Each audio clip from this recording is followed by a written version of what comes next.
Session 4, titled Korean Peninsula and North Korea, will now begin. This session will be moderated by Dr. Lee Jung-min from the Carnegie Endowment for International Peace. Dr. Lee, the floor is yours. Thank you very much. It's a real pleasure to be back here at Asan Symposium. And let me first thank Chairman Jung Mong-jun. He not only founded Asan, he's been an avid supporter of the Institute for the last decade plus. And without his leadership, of course, we would not be here today. Let me also thank my dear friend Choi Gang for assuming the new post as president of the Asan Institute and for all the work that you've done over the last several years. And then, of course, all of the great staff at Asan who made all of this possible. I think they saved the best session for last. At least that's the way I read it. And we have today, I don't know how many of you are familiar with the US show called David Letterman has a show, and I think its title is called Sui. Correct me if I'm wrong. It says, "My guests, they don't need an introduction. My next guest doesn't need an introduction." And if I see all the familiar faces in this panel today, every single one of them have been involved in some aspect of North Korean policy for the last, far too long. But anyway, so it's been a real pleasure to be here today. And as I watched the proceedings from this morning, I asked myself, would the alliance be as strong as it is today, even without North Korea? And I think the answer is yes. And that shows how far we have moved over the last 7 decades plus. As I have chaired many meetings before, I have a couple rules. One is to end on time. Number 2, to make sure that all speakers end on time. And number 3, and most importantly, and perhaps controversially, to make the session as fun as possible. In a very good way. So I know that all of you have prepared remarks and so forth, and I will ask all of you to chuck them out the window. And I'm going to begin by going through a different format than down the line. And let me begin by first asking Mr. Yoon Gun-young. He's a member of the National Assembly, and I'll ask my question in Korean because he will answer in Korean. 의원님, 어제 우리가 이제 굉장히 중요한 그 지방선거 결과가 있었습니다. 그래서 이제 그 정권 교체가 이제 여로 야가 됐는데 제가 개인적으로 제일 바라는 것은 앞으로 우리나라가 그야말로 선진 대열에 진입을 하려면 초당적인 대북 정책이 참 필요할 것 같다라는 생각이 듭니다. 그래서 지금 이제 그 민주당이기 때문에 국회에서는 다수당이시지만 앞으로 의원님께서 보실 때에 우리나라가 다방면으로 지금 성장하고 있는데 초당적인 대북 정책을 만들 수 있을까? 특히 국회에서 어떠한 역할을 할 수 있을지 간단하게 2분 이내에 설명해 주시고 돌아가면서 제가 다시 토론하겠습니다. 예, 우선 저는 되게 우울한 날입니다. 오늘이 저희가 지방선거에서 저희 당이 참패를 했기 때문에 우울하고 가운데 계시는 국민의힘 태영호 의원님께서는 즐거운 날이실 겁니다. 이 말을 역설적으로 해석을 해보면 남북관계나 한반도 비핵화에 있어서 초당적 외교가 가능한 조건이 만들어질 수도 있다라는 말씀을 드립니다. 왜냐하면 보수정당인 국민의힘이 집권 여당이 되었을 때 오히려 남북관계를 잘 풀어갈 조건이 만들어진다라는 겁니다. 왜? 진보정당인 민주당은 민주당의 가치와 노선에 맞게 남북관계를 추진을 하고 있을 텐데 국민의힘이 조금만 전향적으로 나온다면 훨씬 더 초당적이고 철저한 한미동맹의 바탕의 근간으로 해서 저는 할 수 있다라는 생각이 들어서 여러 가지로 어려운 지금 조건이긴 합니다만 어제 지방선거 결과나 윤석열 정부 출범으로 봤을 때 남북관계가 그렇게 비극적이지는 않다, 전망이 그렇게 보고 있습니다. 의원님께서 말씀하실 때 선거에 대해서 굉장히 아주 그냥 말씀하셨는데 선거는 항상 바뀌는 거 아니겠습니까? 이번에 이겼다고 또 이기라는 법이 없기 때문에 앞으로 제가 볼 때는 상당히 많은 변수들이 작용할 것 같습니다. My next question is to Ambassador Sung Kim, whom I've had the pleasure of knowing for many, many years. He is one of the very few, I think, either Korean or American officials who've been involved in formulating North Korea policy from the very onset. And so my question to you, Ambassador Kim, today is this. North Korea, as we understand, is on the verge of conducting its 7th nuclear test, which may or may not happen fairly soon. Based on your track record, based on your understanding of the North Korean system, how confident are you that Kim Jong-un at some point in time will actually heed pressures and warnings and come back to the negotiating table? Thank you very much, Chongmin. It's great to see you, and I want to also thank Chairman Chung, Dr. Chai Kang at Asan for putting this conference together. As someone who has worked on Korean Peninsula issues for many years, it's exciting and gratifying to be thinking about what our two countries accomplished in the 140 years of diplomatic history. What is not so exciting is the situation we have with the DPRK. And then, as you mentioned, the possibilities for a nuclear test are looming. It's hard to predict. I think I've been in this business long enough not to make predictions about the North Korean leadership's decision making, but it's a distinct possibility, and I think we have to be prepared. So, in fact, this morning I spent my day with my South Korean and Japanese counterparts, thinking about how we would respond to further provocations by the North Koreans, whether it be ballistic missile testing or a nuclear test. With regards to your question about the confidence level about prospects for diplomacy, we have made very clear directly to Pyongyang that we are open to diplomacy. In fact, we are eager to engage in meaningful dialogue with the DPRK towards the complete denuclearization of the Korean Peninsula. So far, they have shown no interest, but I remain committed. More importantly, I think President Biden and others in Washington remain committed to diplomacy. And that commitment is shared by the ROC, Japan, and other partners in the region and beyond. So we will see. We are ready.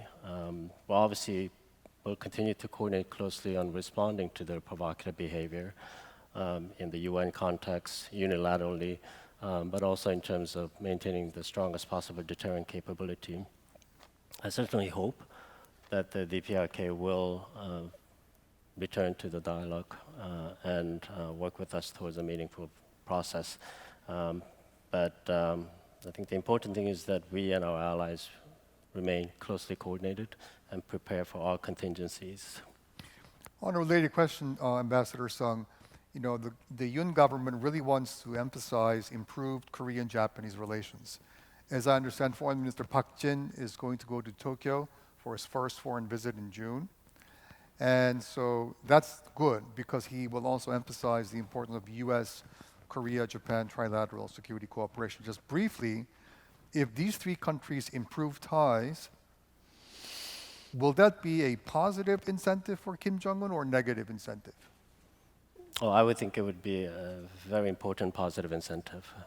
When he sees that we are coordinating very closely with our allies and partners beyond Japan and Korea, I think it will hopefully persuade them that the only viable path forward is diplomacy with us. Okay. My next question is to Professor Yoon Young-kwan, who served as foreign minister before and one of the leading academics on this and related subjects. So as another academic, Professor Yoon, my question to you is a bit tricky. Academics have written and talked about North Korean nuclear issue for the last 30, 40 years. And there have been books, mountains of books that have been written on this subject, tons of articles beyond imagination. And I think Bruce and Sue and I have contributed enough to this whole heap of expanding papers. My question to you is, however, there's still a very deep divide in Korea on the best way to approach North Korea, whether you're from the left or the right or the center. So my question to you is, what has the academic community done wrong that contributes to this divide? As an academic and as a policymaker, do you have any sense of responsibility for not really, leveling up the dialogue within South Korea? Why is it that we seem to be still stuck in this, left-right divide within the Korean academic community when it comes to North Korean issues? I feel like it's a kind of philosophical question rather than political question, in the sense that,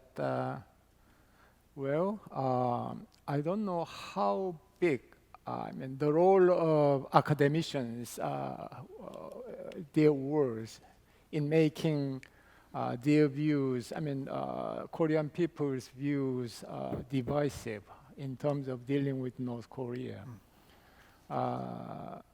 I think the main reason for this kind of divisiveness is political culture in our country rather than academic culture.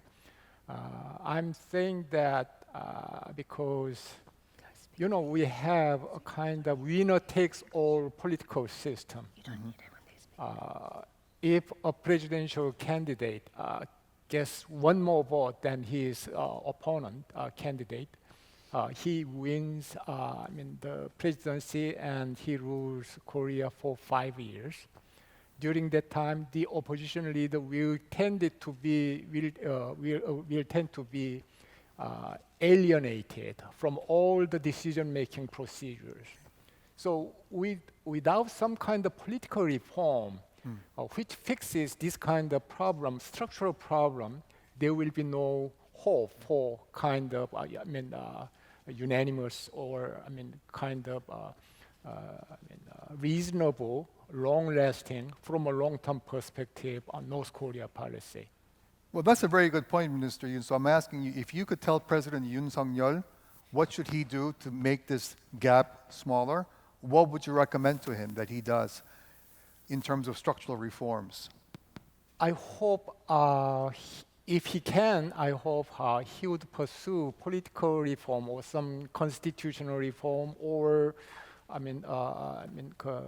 some other legal reform measures in coming years, probably sooner than better, to fix this problem of concentration of power to the winners.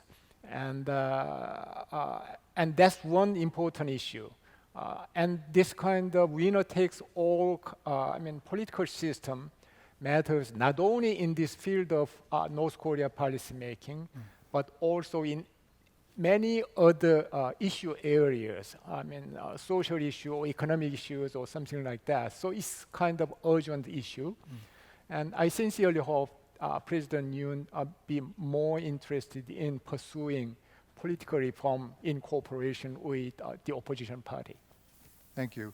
My next question is to Paul Wolfowitz. Paul, you've been in government for many years. You've served in distinguished positions. You headed the World Bank. From an outside looking in, however, I see the U.S. and I see deep political divisions that goes beyond, partisan politics over the last 20, 30 years. As you look into the future in 2024, for example, in the next presidential cycle, what if President Trump comes back and runs for office? Or maybe he won't, who knows? But how confident are you not that America's political divisiveness is going to be basically a hindrance for U.S. leadership in an age of unprecedented rise of China?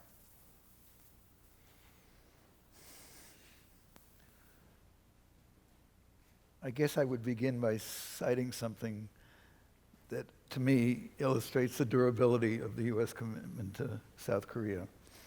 And that is, in the 1970s, in the wake of the disaster in Vietnam, it was pretty understandable that you would get a candidate like George McGovern, but he was crushed in the election. Then we got a candidate named Jimmy Carter, whom no one had ever heard of before.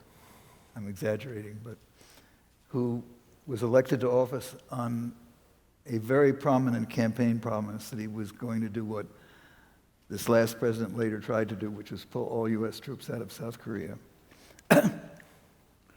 And it's pretty rare for people in the highest office in our land and probably every country to say, I made a mistake, and to change your mind, especially on something that was a key to your election. I had the privilege, I would call it, of being part of the Carter Defense Department, led by Secretary of Defense Harold Brown, with some very capable people working for him, including Mort Abramowitz, who I'm sure is familiar to almost everyone here. And in this case, importantly, none of the usual squabbling between state and defense, which you talk about divisiveness. Some of the worst divisiveness I've seen in Washington was within the government during the Second Iraq War and in other tough occasions. In this case, however, there was a strong consensus that produced a very impressive military analysis that convinced Carter that in fact North Korea remained a very serious military threat and that he would have it on his conscience and on his record if he pulled all the troops out of South Korea. The result was we still have, instead of taking out two entire divisions, one was left behind. That is basically what is here now, 2nd Infantry Division.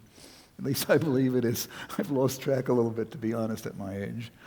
But I really think it's a very deep commitment, and it goes in some ways to the heart of what is, I actually think, very impressive about the United States.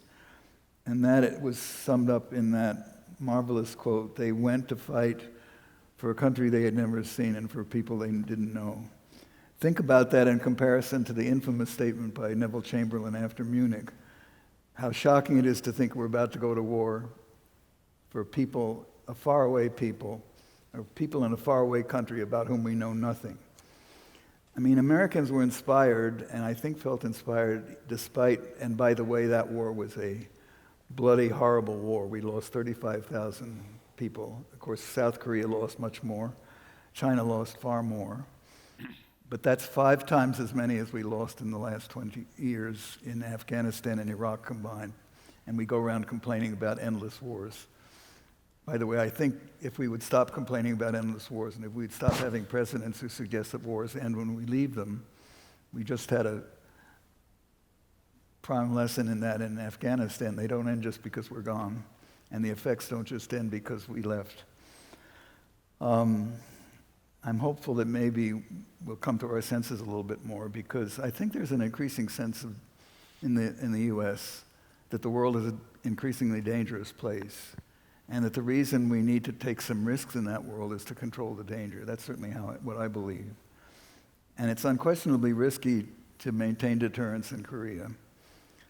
But I think it was the failure to do that, got to do my arithmetic, 70 years ago, I mean halfway into this relationship, we had a war which could have been prevented, but wasn't prevented because we sent all the wrong signals to Stalin that we would not intervene. And then we tricked him because we changed our minds when he actually went in.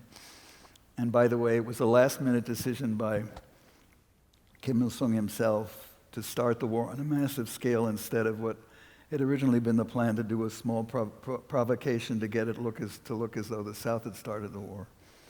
And I think it was the shock of that massive invasion that caused Truman, who hadn't really been involved in the process before that, to overrule everything that the Joint Chiefs of Staff had said for the last 2 years, that South Korea wasn't worth fighting for.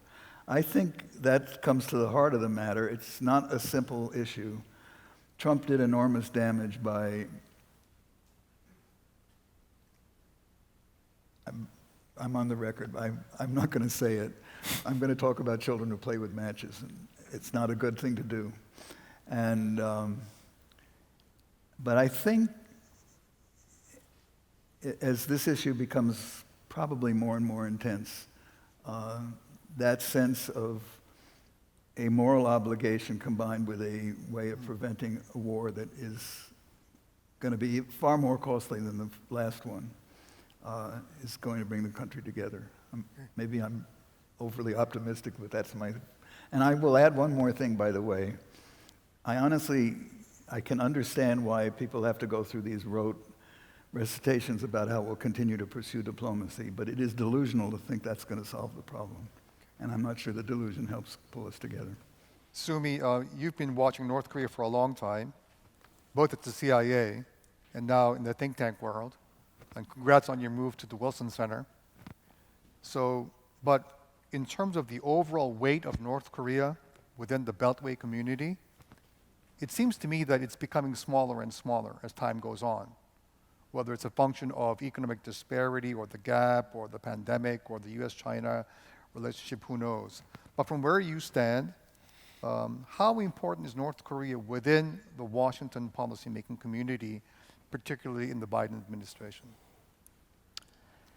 So within the Beltway, I mean, I think it's still very important. I mean, I might be biased because I'm a North Korea watcher. But to get to your point, I think from the US perspective, from American perspective, I can see why you asked that question. Because we just had an ICBM test. And normally, if this was 2017, media would be calling up Bruce and myself. But there was not even people didn't even really react to the ICBM test. And I think it's partly because of a fatigue. There's a little bit of a fatigue of, this is now third decade of dealing with the North Korean crisis. We're on to the fifth US president, okay? From Clinton to Bush, to Obama, to Trump, to Biden. So even with a next ICBM test, even after a tactical nuclear weapons test, I'm not sure if there's going to be the same level of attention in terms of just the public. There's a war going on. There's a pandemic that we're dealing with. There are other issues like Iran. So there's a preoccupation with other issues. So I can understand what you're asking in terms of that. But I think there is definitely a fatigue. And given the fact, honestly, there's no real, I know a lot of us like to talk about bold, out-of-the-box, innovative, creative solution when we're dealing with North Korea. But honestly, there's also a sense that we pursued many different policy options short of preemptive strike. We had a bilateral negotiations, we had multilateral negotiations, we tried strategic patience, we tried maximum pressure, we even tried symmetry and diplomacy. So I think there's just a general sense of what can we do now beyond working close with our allies, staying on the same page, deterrence, containment, sanctions, while giving an off-ramp to North Korea. Still, I think there's that kind of overall sense of, we tried everything, this is a problem from hell, what can we do about this? Call Sung Kim. No, anyway, but seriously, I mean, of course, diplomacy, of course, still matters a great deal. Thank you, so I'll get back to you. My next question is to Bruce Klingner of Heritage. Bruce, imagine that you are talking to Kim Jong-un. I mean, not imagine, but just give me a couple seconds.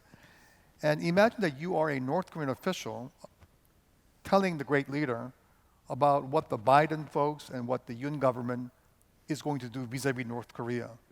What would you tell the great leader if you were a North Korean advisor to Kim Jong-un? Well, I'd tell him that his policies are brilliant and and that everything he's doing is the most brilliant policy possible. And then I hope I wasn't purged. So obviously, I don't think any North Korean official is really going to provide an honest answer. But I think, you know, what he might say is, even though seemingly the U.S. and others are ignoring North Korea, when they do an ICBM test, it's now in the back pages of the Washington Post instead of the front page as in 2017. And that despite all of these many missile tests, they're not getting the kind of response from the U.S. and the UN and others, that the world is still very focused on it. So any U.S. president or the media, the general public can only be focused on so many issues in a day. And we've had so many large events in the last several years, the U.S. election, COVID, China's actions, and then the invasion of Ukraine, that it seems to have pushed North Korea away from attention. And I've heard from particularly Korean colleagues and friends that, is the U.S. ignoring it? Is Biden even caring about Korea? And I would say that, within the U.S. government, there are people very focused on North Korea. And that if North Korea does something bad or good, if they were to offer to come back to the table, that would go very quickly to the top of President Biden's agenda. So the U.S. military, the intelligence community, the State Department are very focused on North Korea. So even if we are not able to get more sanctions or resolutions through the UN Security Council, there are more things we could be doing. But sort of the underlying current is that the U.S. commitment is there, even if it perhaps isn't in the front page of the news, and that if North Korea was to offer to come back to talks, well then Ambassador Kim has more work to do. And if they were to do something more provocative, a nuclear test, an ICBM test over Japan, clearly demonstrating a re-entry vehicle capability, it would go very much to the top of the agenda. Last but not least, Representative Tae Yong-ho. He's the only real North Korea expert on this panel, in more ways than one. And I was really impressed, Representative Tae, when you met with President Biden when he visited Korea, less than about 10 days ago. And you shook hands with him and you told him about your position. And the reason I wanted to leave you last was because I wanted to ask you, this is the 10th anniversary of Kim Jong-un's rise as North Korea's supreme leader. And he has defied all projections. People who say, oh, the guy loves cheese, he's going to become the next, Gorbachev, everything will be fine, all wrong. Then there were those who said, well, the guy's not going to last more than, 5 years in power. They were wrong. So he has proven to the world that he has longevity. And so my question to you, Representative Tae Yong-ho, is this. What is keeping him in power? And does he realize the situation that he is in? And does he have a so-called exit strategy? Okay.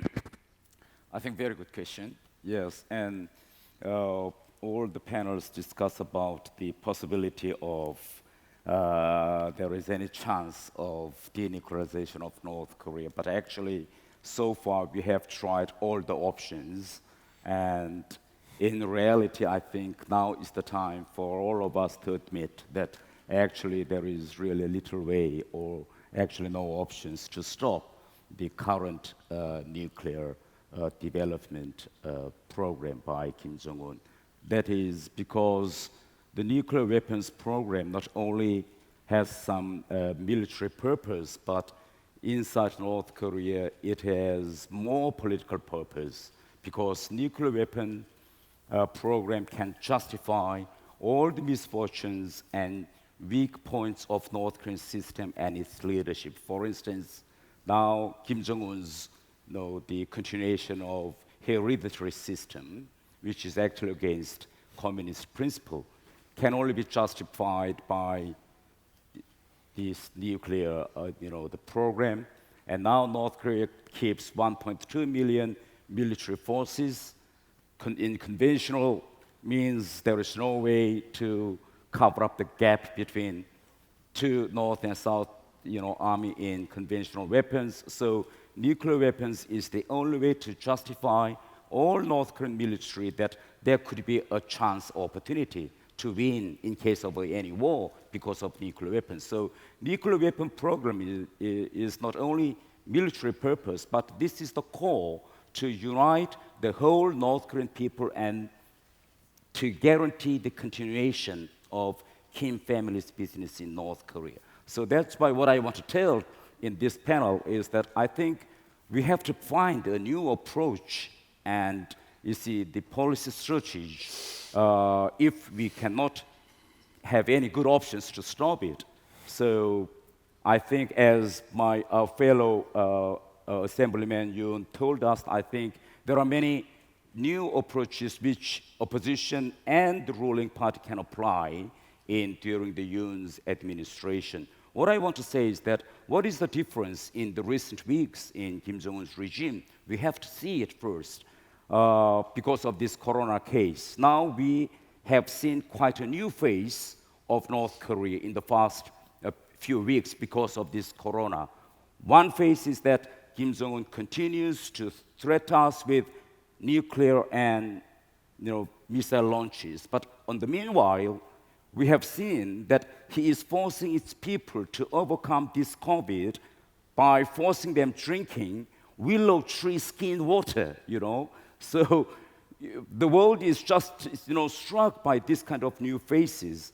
At the first breakout of the the Workers' Party of panel, Kim Jong-un even said that North Koreans should learn from fellow Communist Party, which it's a kind of remark so far has been regarded as a kind of flunkism in North Korean Workers' Party, which could be very easily the target of purge. But Kim Jong-un has said that. And in the past few weeks, at the first few days, North Korean, the whole system was in panic or puzzled because at the first day on May 12th, North Korean Workers' Party said that the outbreak was happened in 8th of May. But the next day, just one day after, they changed that these new symptoms of mass spread of high fever actually happened from the late of April. So there are a lot of, the changes. And in quite recent days, North Korea changed its position from denying the effectiveness of vaccines to accepting the effectiveness of vaccines in newspapers. So we have seen that two faces of North Korea. So what can we do to make this kind of new changes and to make more favorable, formidable peace of Korean Peninsula? I think there is only one policy approach we can apply. I think human contacts and exchanges between the North and South. I think if the UN government and South Korean government is ready to make some historical, legal, and systemic changes, I think this is the right time to make change. For instance, I can give you just one example. There are around, according to some statistics, 100,000 or 200,000 North Korean economic refugees in China. And brokers approach them to bring them back to South Korea, but majority of them refuse to come to South Korea because they have their families in North Korea. And when they earn money in China, they want to smuggle back to North Korea to feed the families and back. So I think that we should make legal and systemic changes. Let them freely travel from China to South Korea and from South Korea back again secretly to China and to North. But so far, the legal system is not ready for that. So I think UN government should try to make these kind of fundamental changes, to make this kind of free movement to let the North Korean people know that South Korea is not only the land of freedom, but this is the land of economic opportunities. Okay. Thank you, Representative Tay. Following on, and then I'd like to quickly go down the panel, and then we'll get questions from the floor. Ambassador Sung Kim, one of the key, drivers in the world today is closer Chinese-Russian relations. And we see this in Ukraine, we see this in, for example, what's happening on the Korean Peninsula, the South China Sea. As you look into the North Korea portfolio and prospects for denuclearization, is your job or the job of the US government's job more difficult because of greater Chinese-Russian cooperation? And if so, how do you go about that in terms of making a breakthrough? Well, I think you just need to look back at what just happened recently with the latest UN Security Council resolution that the United States proposed in response to North Korea's ballistic missile launches. It was 13-2 with China and Russia vetoing this important effort. Clearly, they're not interested in working with us, even though it's in their interest to cooperate with us towards a meaningful dialogue that leads to progress on the nuclear issue. So clearly the situation has become more complicated, but we are engaging them as we should, and as is the ROC government, the Japanese government, and others, to urge both Beijing and Moscow to be responsible and to persuade North Korea to refrain from further provocation, including a possible nuclear test. No question that it's become harder to manage, but we're not asking them to do us a favor. It's clearly in Beijing's and Moscow's interest that there be stability in the peninsula and the North Koreans stop developing their unlawful WMD programs. Okay. Bruce, if you look at the intelligence community and the way that they've assessed North Korea for the last 30 years, let's say, ever since the beginning of the North Korean nuclear crisis. And as a member of the IC before yourself, and now a prominent analyst, what do we know about North Korea today that really makes a difference? Well, there's, I think, been a sense that North Korea is a black hole. We know absolutely nothing about it. But our knowledge is sort of in different lanes of the road, and we know more about military capabilities than we know about leadership intentions and different aspects. We can study economic production, et cetera.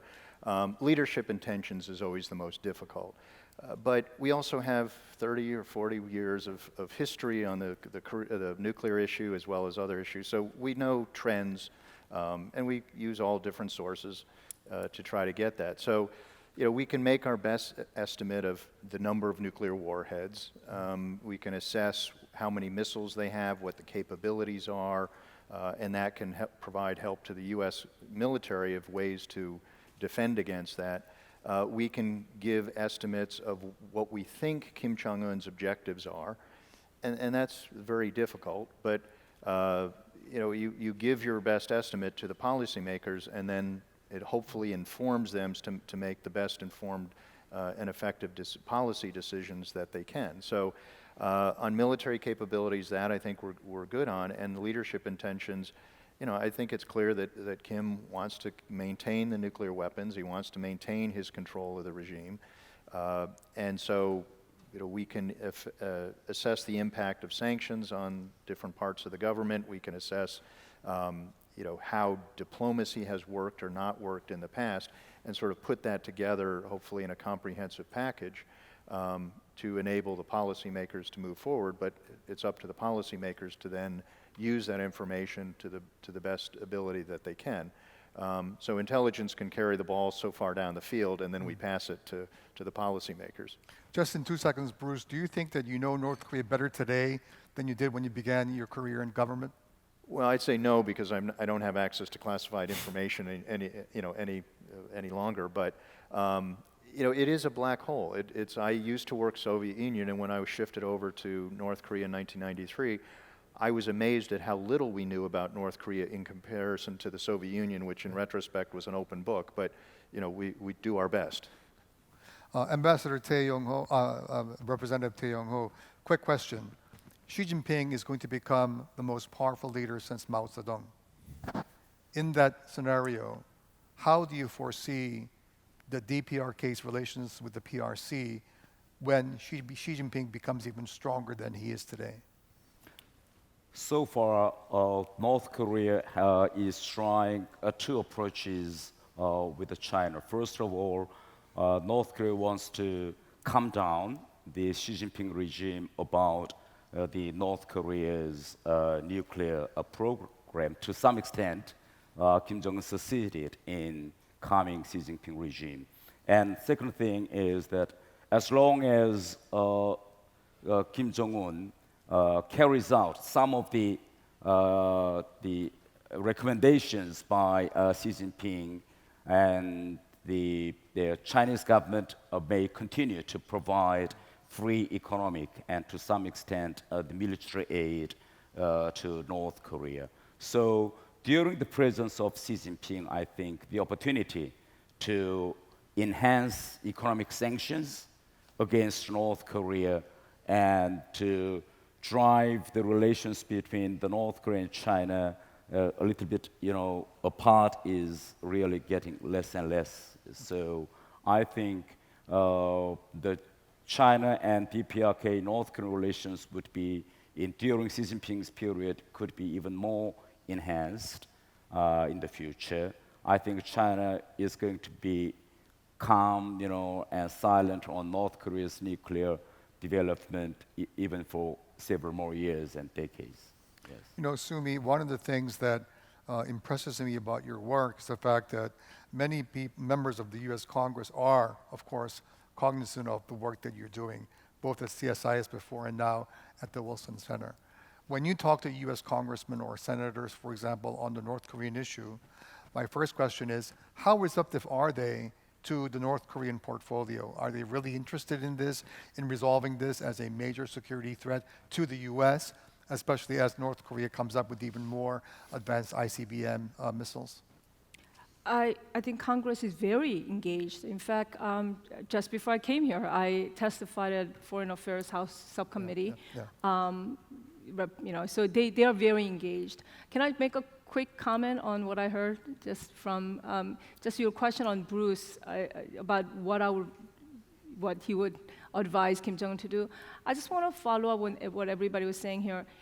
This year is actually a very good environment for Kim Jong-un, I really think, because the whole world is distracted over Russia's invasion. And just your question about China and Russia are so unhelpful when it came to North Korea.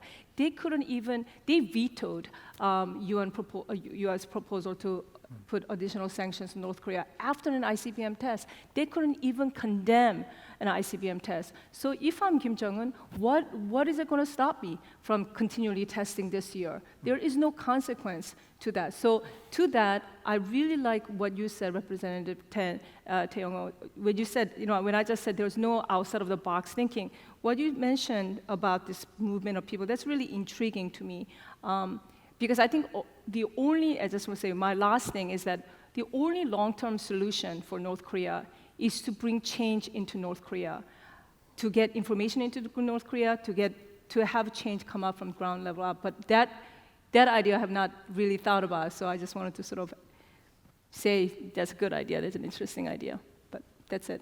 Thank you. Paul, if you look at what's happening in the broader region, for example, there's greater attention on the Taiwan Strait because of what's happening in the Ukraine, in the sense that there are people in Taiwan who are saying we've got to really ramp up our defense because of the Russian invasion of the Ukraine. And so if you look at what's happening in Taiwan, in the South China Sea, increasing PLA maritime assets and capabilities, and so forth, do those trend lines, are they negative for resolving critical issues on the peninsula? Or are they going to become even more difficult because of the fact that Asian security writ large is becoming more dangerous and difficult? I guess your premise is that somehow Ukraine is making people look at Taiwan very differently. I'm not so sure that it's Ukraine that's doing that, it's China that's doing that. And it's the Chinese provocations that make people concerned. And the inference or the argument that Xi Jinping has really committed his prestige to resolving the Taiwan issue on their terms and shown every indication of being willing to do that. I mean, the thing that comes to me as a connection is to think about how deterrence failed in South Korea 70 years ago, and that if we had made a clear statement of our readiness to fight, which is a very tough thing for any president to do, but it is the only thing that could have prevented a war 70 years ago. I think it's the only thing that can prevent a war over Taiwan now, because to be honest, all this talk about deterrence by denial, I think ignores the huge differences between Ukraine and Taiwan. Just put Taiwan on a map of Ukraine and you will see how much easier it would be for even the Russian army with all of its failings to overwhelm the island, especially if you only look at the inhabited part of it, which is the west coast. So I really think we are coming, if the Chinese keep pushing this envelope, to a decision point where a president, and it may very well be this president, is going to have to decide that being prepared to fight is the only way to avoid fighting. And I may surprise some people here by saying, going out on a limb and saying, I think Biden is playing a fairly clever game. It's not a game at all. He knows it's not a game. But he's willing to have all of the commentariat in Washington say he's confused, he doesn't know what he's talking about, he doesn't know what the Taiwan Relations Act says, he doesn't know what the One China policy is. I think he understands both of those better than most of the experts who are commenting. But what they seem to fail to notice is, number one, he said this, 6 times by my count, maybe more. Every time his staff has tried to roll it back and say the policy hasn't changed. It reminds me of what my old boss, Don Rumsfeld, used to say, and if you're in government and you want to change a policy, don't change the name. If you don't want to change the policy, change the name. Biden is following the keep the old name but change the policy by how you're defining it. And what no one seems to have pointed out is that he is, everything that he said about Taiwan, he has never made what I believe was the mistake on Ukraine, which is taking things off the table. Tell me one thing he's taken off the table by anything he said about Taiwan. If I were Xi Jinping in China, I would be thinking maybe he's playing the same trick on us that Truman played on Stalin 70 years ago. I sort of hope so. But actually, I don't hope so at all, because I want deterrence to work, because if it fails, then we are going to go to war, probably.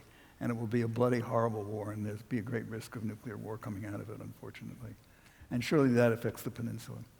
Professor Yoon Young-kwan, you've been watching the Korean Peninsula, U.S.-ROK relations, the region more broadly as one of the key academics here in Korea.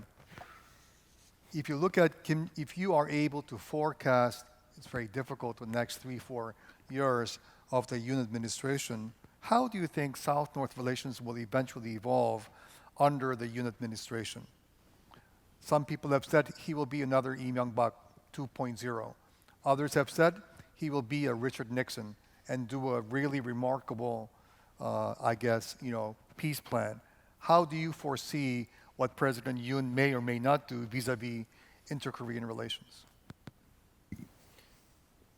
I think he did the right thing when he decided to agree with President Biden on reinforcing extended deterrence on May 21st. But actually, if you look at the statement, joint statement, there's a few sentences on that, the path to diplomacy is open to North Korea.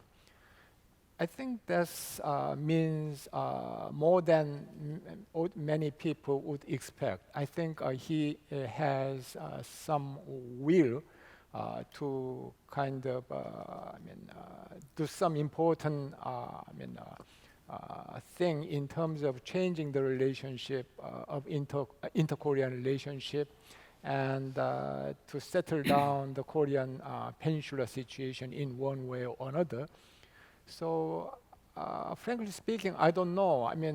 About when, but definitely he will do something, as you mentioned, as President Nixon did.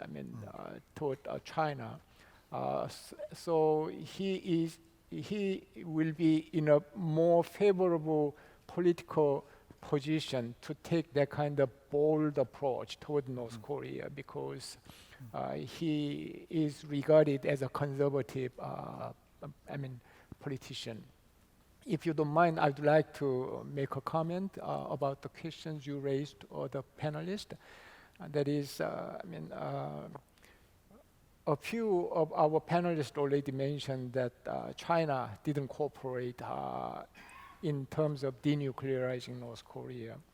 And Russia too. Actually, both countries exercised their veto power when blocking the U.S. effort to pressure North Korea in UN Security Council. I think this is very important issue. And that's mainly because the traditional or conventional American approach on denuclearizing North Korea was based on one important assumption. That was China and Russia will cooperate with the United States. And from now on, the United States and ROK will not be able to expect that kind of cooperation. That's exactly why I think we need a new novel approach in dealing with North Korean nuclear problem. And that conventional approach was adopted in the early 90s. Since it has been almost 3 decades old, international situation has changed radically. And the nature of North Korean political system has changed a lot. For example, the nature of North Korean political economy has become more horizontal, relatively speaking, compared to the past years, because of the marketization, deepening marketization and opening of its economy. So the nature of political economy is very different, more diverse and more contractual rather than kind of hierarchical. Order. So I think the new approach need to pay attention to that kind of changing situation in North Korea. So let me stop there. That leads me to the next question to Representative Yoon Gun-young. 의원님, 지금 방금 그 윤영관 장관님께서 말씀 주셨는데요. 우리가 북한 내부에서 상당히 많은 변화를 갖다가 감지할 수 있지 않습니까? 항상 그것이 국내에 보도되는 건 아니겠지만은, 근데 특히 이제 제 소견으로는 그 팬데믹 상황에서 우리가 지금 북한 내부에서의 변화를 본다면 김정은이도 뭔가 깨달은 바가 있지 않을까라는 생각이 듭니다. 21세기의 보건 체계, 경제 건전성, 사회 복지, 이것이야말로 진정한 의미에서 북한을 바라본다면은 인민의 복지와 행복이 가장 중요한 요소가 아니겠습니까? 그렇다면 의원님께서 보시기에 김정은이가 이러한 변화들을 긍정적으로 자기가 인식을 하고 진정한 의미에서 개선하거나 개혁할 의지가 보인다고 생각하십니까? 혹은 거기에 대한 미래는 어떻게 전망하십니까? 대단히 어려운 질문인데요. 북한은 갈림길에 서 있다고 봅니다. 북한 코로나 상황이 대단히 심각하기 때문에 긍정적으로 작용할지 부정적으로 작용할지 대미 관계에 있어서 또는 대남 관계에 있어서 갈림길에 서 있다라고 보고요. 아울러서 윤석열 정부의 새로운 대북 정책 기조도 북한이 눈여겨보고 있는 포인트라고 생각을 합니다. 저는 한반도 비핵화를 위해서는 자동차로 비유하는데요. 앞바퀴가 북미 관계라고 합니다. 왜냐하면 비핵화 문제의 본질은 북미 관계 속에서 풀어야 됩니다. 뒷바퀴가 남북 관계라고 저는 생각합니다. 왜냐하면 앞바퀴로 해결되지 않는 부분들을 보완해주고 레버리지로 활용할 수 있다라는 측면에서. 근데 지금 한 가지 걱정스러운 부분은 윤석열 정부가 과거에 실패했던 정책을 답습하지 않을까라는 겁니다. 선 비핵화 후 보상이라는 과거 이명박 정부의 비핵 개방 3천 정책을 답습하게 되면 닫힌 문을 그리고 북한을 대화나 협상의 장으로 견인할 수 있는 수단이 없습니다. 따라서 저는 과감하게 한반도 비핵화를 위해서는 두 가지 트랙으로 가야 된다고 생각합니다. 첫 번째 트랙은 철저한 한미 동맹에 근간한 비핵화 협상 전략입니다. 행동 대 행동으로 가는 게 맞다라고 생각을 하고 과거에 그렇게 얘기를 했죠. 예. 맞습니다. 예. 행동 대 행동 전략으로 가는 게 맞다고 생각을 하고요. 두 번째는 조금 전에 태용 의원께서도 말씀하셨지만 남북 관계 트랙으로 활용을 해야 됩니다. 이 부분에 대해서 방금 말씀 주셨지만 의료 체계라든지 백신이라든지 탈북자 문제를 다양하고 상상을 뛰어넘는 방식을 동원해야 된다고 생각합니다. 즉 한반도 비핵화를 위해서는 두 가지 트랙을 동시에 추진하는 게 필요하다라는 말씀드리고 싶습니다. 예, 감사합니다. Let me take some questions from the floor. Make your questions as direct as possible, and please tell me your name and with whom you're affiliated with. Yes.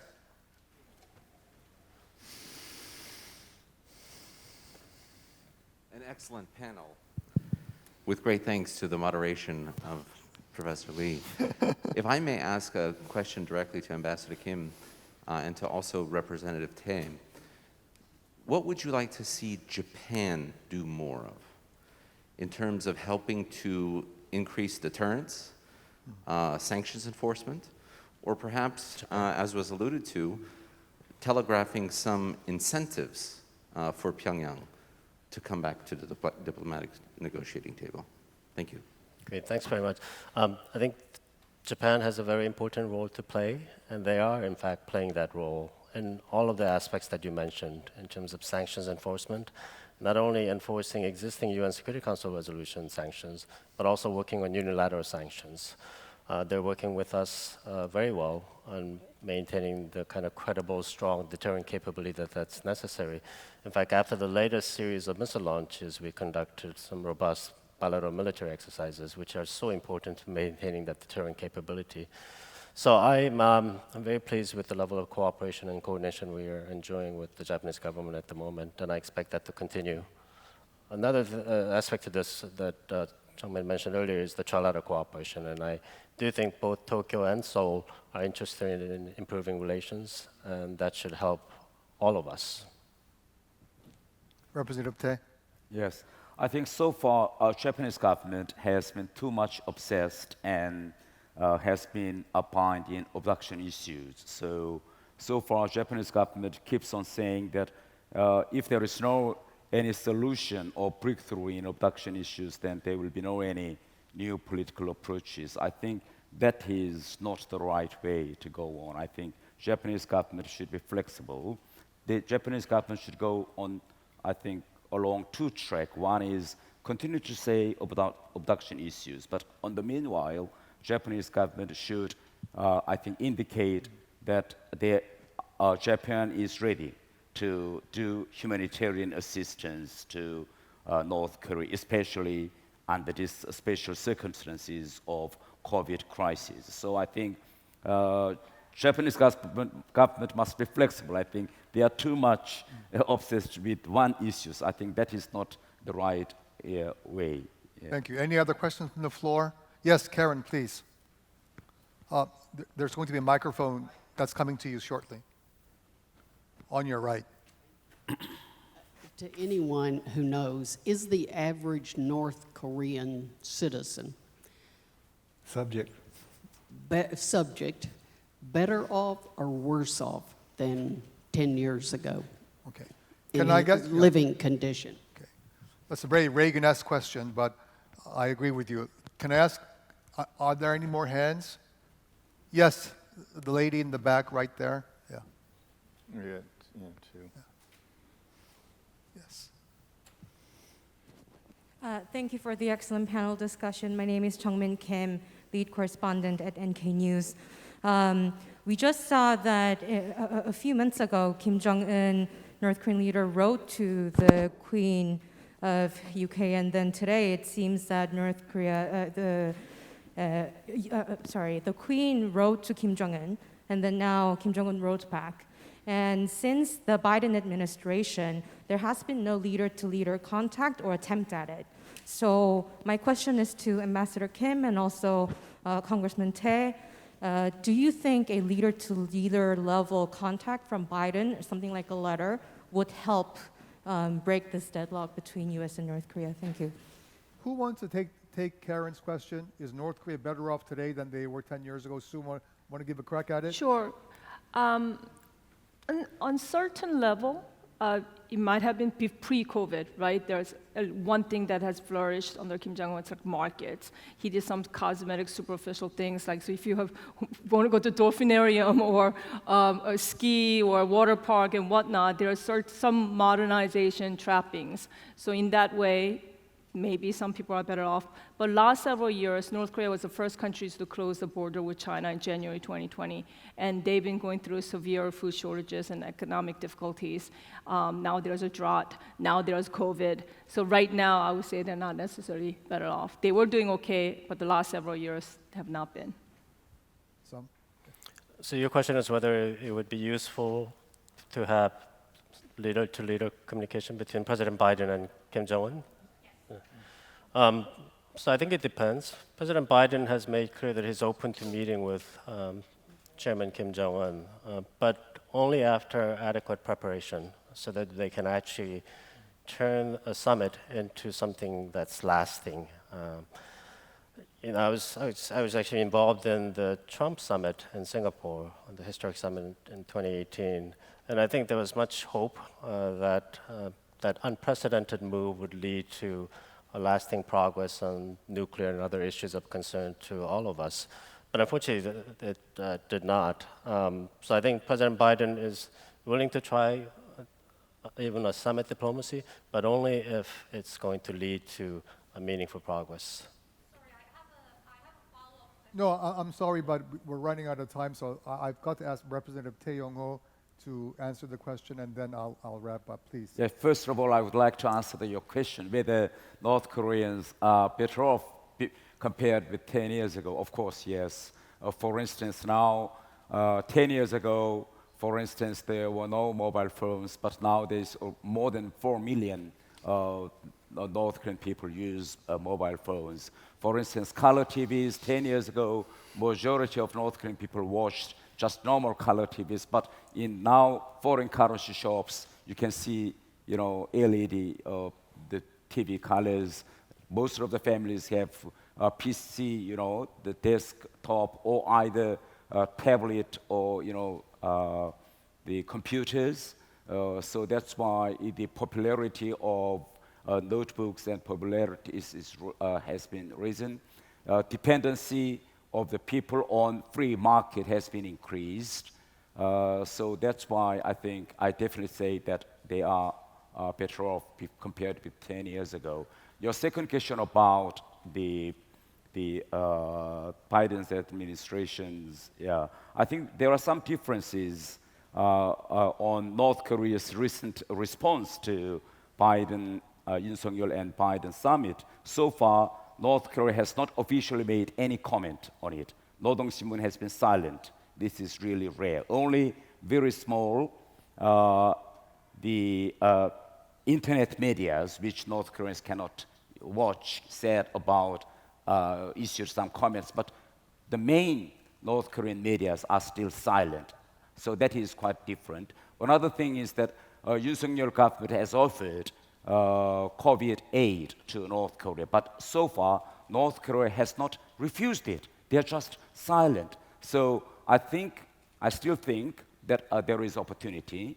And what can Biden administration do at this moment?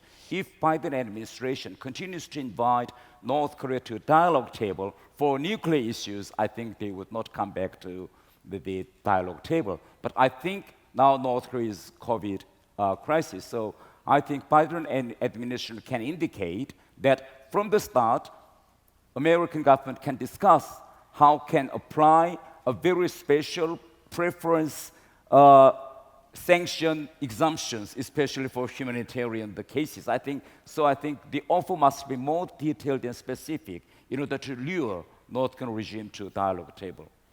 Can I Yes. on that last point? I mean, we have in fact made very clear to the DPRK that we're open to a dialogue about the full range of issues, including issues of concern to them, specifically sanctions relief. So I don't think there's any confusion that we are open and willing to be flexible and comprehensive when we do resume dialogue. Thank you. And just to point out, contrary to misperceptions, there are no sanctions on humanitarian assistance, food, medicine.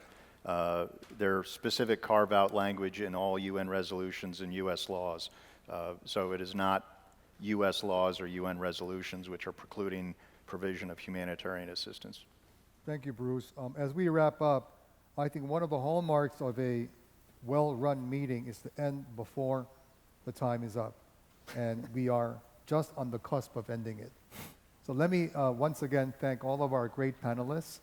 As a Korean, I'm very proud that we had a peaceful transfer of power, despite the fact that there was only a 0.7 difference in the presidential and the opposition candidates' win. A couple days ago, we had another local election, and people are accepting whatever the people voted in. And I think that really goes to the heart of the 140 years that we're celebrating here today, on the resilience and on the durability and the future of the ROK-US alliance. So let me thank all of our panelists, in particular Chairman Chung Mong-jun, Chae Gang, all the great staff and friends at Asan, and all the great friends of Asan who are able to gather here in real, terms for the first time in 2.5 years. It's a real great pleasure to actually talk with Sung Kim and Sue and others when we had to Zoom for the last 2.5 years. So on that note, thank you very much, and Godspeed.